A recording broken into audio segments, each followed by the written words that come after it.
Ano yung pinakamatinding challenge na pinagdaanan mo? Nagkaroon sa point ng buhay ko na umiyak talaga ako. Ala, sinabi ko yun. Hindi alam yun ng mga ko. Oh, it's okay. On the next episode of Evitalk Podcast Season 3. Let us all welcome Miss Michelle Go!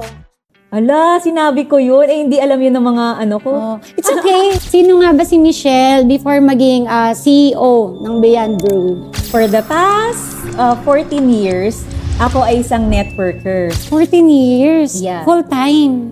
Full-time. And ang magandang nakita ko sa'yo, you love what you are doing. And naranasan mo rin ma-reject. Akala ko pag maganda, hindi nare-reject. Nare-reject pala. At ang sakit.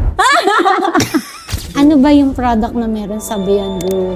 Ang Beyond Brew talaga, ginawa ko talaga to para sa sarili ko. Minsan pag healthy coffee, parang hindi siya masarap. Ano ba ang lasa niyan? Dapat matikman mo. Ano yung pinakamatinding challenge na pinagdaanan mo?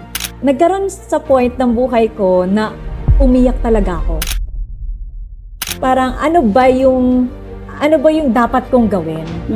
Kasi pag may isang salita ka, malayo't malayo ang mararating mo. Kahit marami kang pinagdadaanan, you still have to show up. Champions are not the people who fail, but those who never quit. Watch it live on our Evitalk Podcast social media channel every Monday to Saturday, 4:30 p.m. and on TV every Monday, Wednesday, and Friday, 2:30 to 3 p.m. Every Tuesday to Thursday, 4:30 to 5 a.m. Every Saturday and Sunday, 10:30 to 11 a.m.